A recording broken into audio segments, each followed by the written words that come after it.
Europe లో భారతీయులకు free education. మరిన్ని వివరాలకు విదేశ్ కన్సల్ట్ 9676502888. సార్ నమస్తే సార్ చారి గారు. నమస్తే అండి. సార్ చారి గారు, ఇప్పుడు మ్యూచువల్ ఫండ్స్లో రిటర్న్స్ విషయానికి వస్తే చాలామంది గత చరిత్ర ఆధారంగా అంటూ లాస్ట్ 10 ఇయర్స్కి సంబంధించిన రిటర్న్స్ను, లేదంటే లాస్ట్ 20 ఇయర్స్కి సంబంధించిన రిటర్న్స్ని పారామీటర్గా తీసుకొని మాట్లాడుతుంటారు. అసలు నిజంగా లాస్ట్ 10 ఇయర్స్ బ్యాక్, అదేవిధంగా గడిచిన 20 సంవత్సరాల క్రితం రిటర్న్స్ అనేవి అసలు ఏ స్థాయిలో వచ్చాయి అంటారు?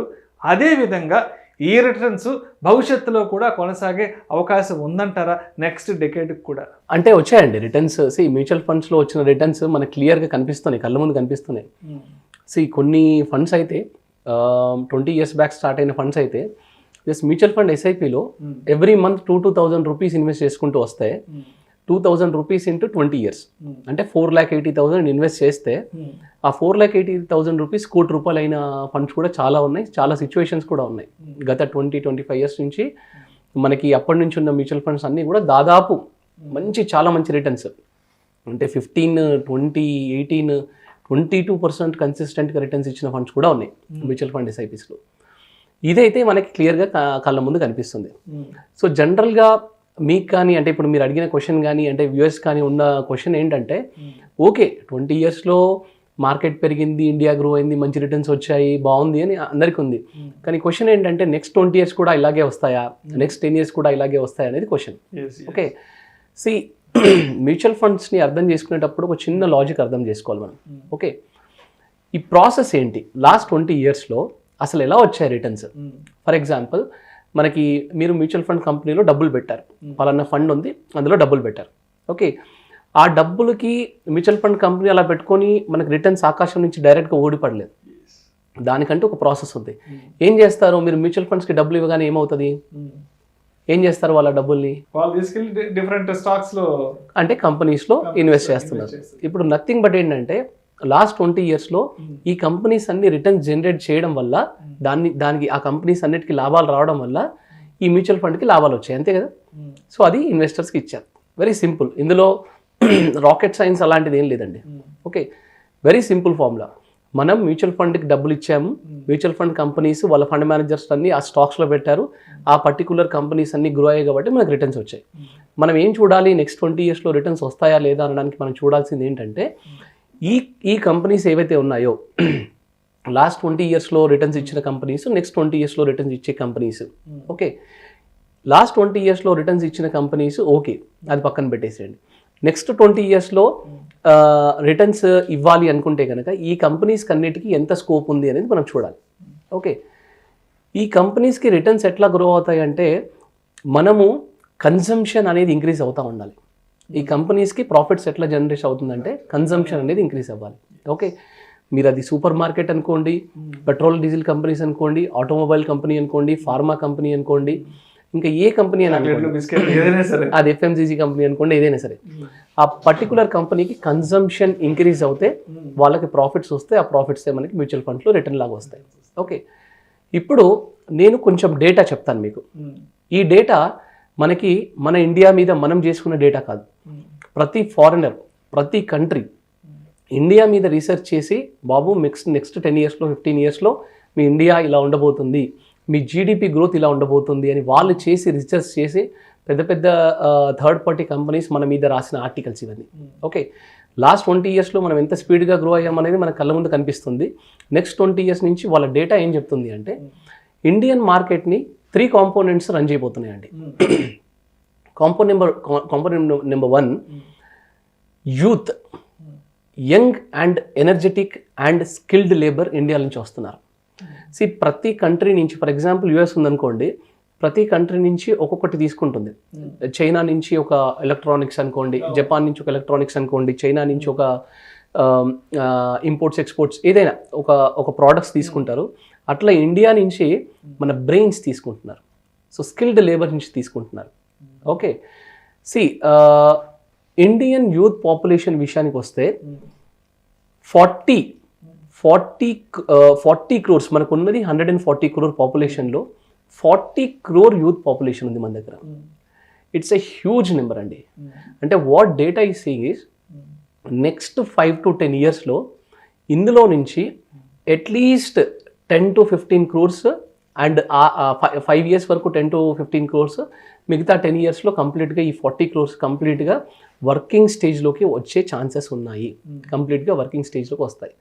చైనాలో ఏం జరిగింది, 27% ఆఫ్ పాపులేషన్ వాళ్ళు అబోవ్ 60లోకి వెళ్ళిపోయారు. ఓకే, సో వాళ్ళ గ్రోత్ ఈ లాస్ట్ 20 yearsలో ఎంత స్పీడ్ ఉందో నెక్స్ట్ 5 to 10 yearsలో అంత స్లో అవుతుంది. At the same time down కూడా అయ్యే ఛాన్సెస్ ఉన్నాయి. కానీ ఇండియన్ పాపులేషన్ ఎలా ఉంది అంటే young and energetic population, working population increase అవుతుంది. సో వర్కింగ్ పాపులేషన్ ఇంక్రీజ్ అయినప్పుడు ఆటోమేటిక్గా కన్సంప్షన్ ఇంక్రీజ్ అవుతుంది. అండ్ ఇప్పుడున్న యూత్ క్లాస్ ఎలా ఉన్నారంటే అండి, నేను చెప్పాను కదా, స్కిల్డ్ లేబర్ ప్రతి కంట్రీ ఇండియా నుంచి రిక్రూట్ చేసుకుంటుంది. మీరు ఆల్రెడీ చూస్తున్నారు, వన్ ఆఫ్ ది టాప్ కంట్రీస్కి Indians are the CEOs, right?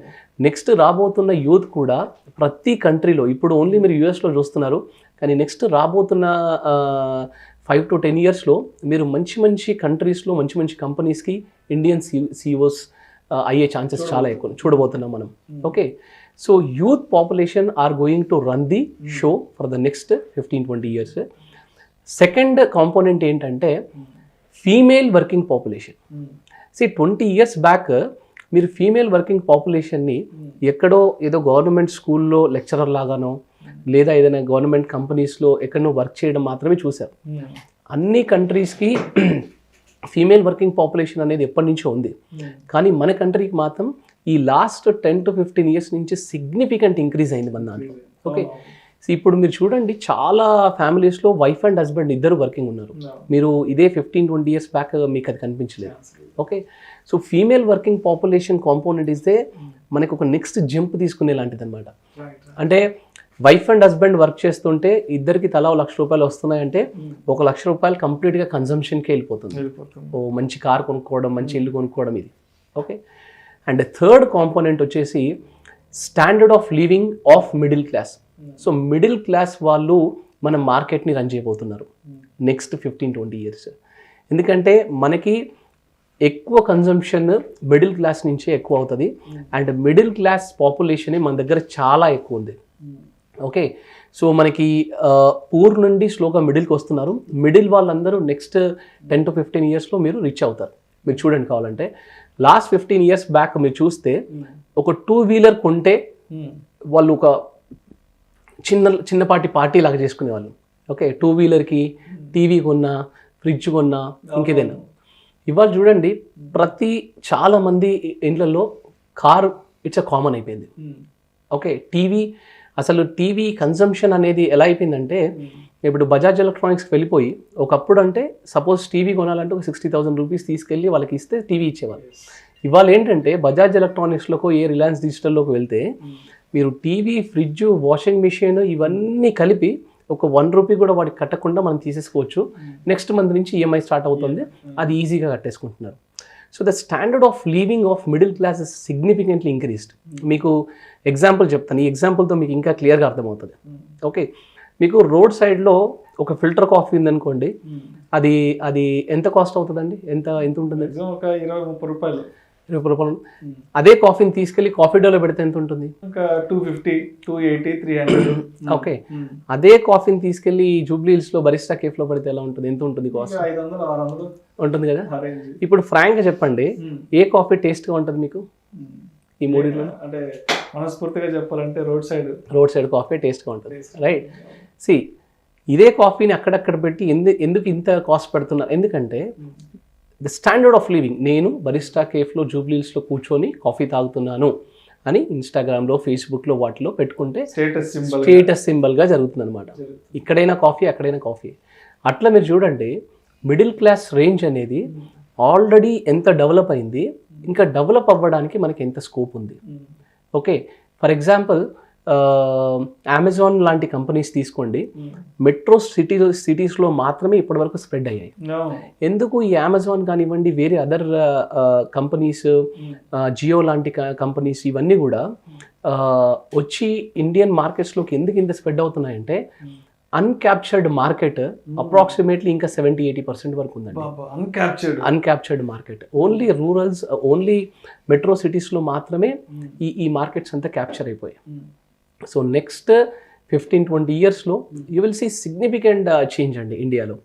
And ఇంకా జస్ట్ నేను చెప్పిన ఓన్లీ అమెజాన్ కంపెనీకే వాళ్ళ డెలివరీస్ రూరల్స్కి వాళ్ళ మీరు అంతెందుకు మీరు చూడండి మీ ఊర్లో ఒక 15-20 ఇయర్స్ బ్యాక్ ఒక బ్యాంక్ ఉండేదా? మేబీ ఒక చిన్న బ్యాంక్ ఉండేది, చిన్న గ్రామీణ బ్యాంకు ఆంధ్ర బ్యాంకు ఏదో ఉండేది. ఇవాళ ఎన్ని బ్యాంక్స్ వచ్చాయండి? ఆల్మోస్ట్ అన్ని పెద్ద పెద్ద బ్యాంకులన్నీ వచ్చేసి ఫస్ట్ బ్యాంక్ వచ్చి అక్కడ కూర్చుంది అనుకోండి, ఫస్ట్ అక్కడ కన్సంప్షన్ స్టార్ట్ అవుతుంది. ఎందుకంటే ఫస్ట్ వాళ్ళు లోన్లు ఇవ్వడం స్టార్ట్ చేస్తారు, దాంతో వాళ్ళు 2 వీలర్లు 4 వీలర్లు కొనుక్కోవడం స్టార్ట్ చేస్తారు, మనీ రొటేషన్ జరుగుతుంది. మార్కెట్ కావాల్సిందే మనీ రొటేషన్స్. ఓకే, ఇంత అన్క్యాప్చర్డ్ మార్కెట్ ఇదంతా క్యాప్చర్ అవ్వడానికి, ఇదంతా ఒకవేళ క్యాప్చర్ అవుతే మన జీడిపి ఇప్పుడు ఈవెన్ గవర్నమెంట్ కూడా they are focusing only on $5 trillion అంటున్నారు. నెక్స్ట్ 10 yearsలో చూస్తే they are targeting for $10 trillion. And మనది ఎలా జరిగింది అంటే 1947 నుండి మనకి 2006 వరకు మన జీడిపి $1 trillion అయితే 2006 నుండి 16 వరకు మనది $2 trillion. అంటే 60 yearsలో ఏదైతే చేసామో 10 yearsలో చేసేసాం అది.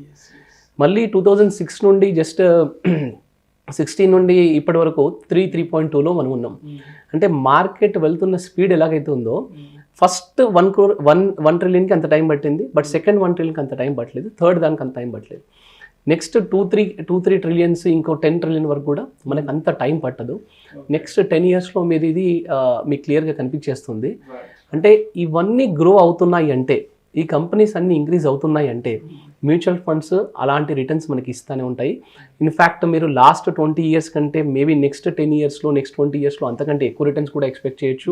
And the value of our money will is also increase and most of the mutual funds will give same kind of returns అండి. డెఫినెట్గా నెక్స్ట్ 10-15 years 15-20 years ఈ రిటర్న్స్ ఇట్లా కంటిన్యూ అవుతాయి.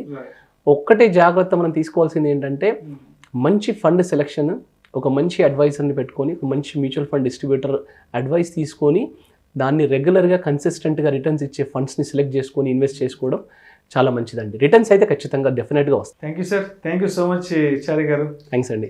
రాబోయే రోజుల్లో ఈ మార్కెట్స్లో ఎటువంటి వృద్ధిని చూడబోతున్నాం, అదేవిధంగా ఎకానమీకి సంబంధించి ఎటువంటి గ్రోత్ రేట్ అనేది పెరగబోతుంది అండ్ దీన్ని బేస్ చేసుకుని మ్యూచువల్ ఫండ్స్ మార్కెట్స్ ఎటువంటి రిటర్న్స్ని అందించబోతున్నాయి అనే అంశం గురించి మీ విశ్లేషణ ద్వారా ప్రేక్షకులకు చాలా క్రిస్టల్ క్లియర్గా డేటా ప్రకారం చాలా ట్రాన్స్పరెంట్గా ఎక్స్ప్లెయిన్ చేశారు. Thank you so much sir. Thanks అండి. నమస్తే.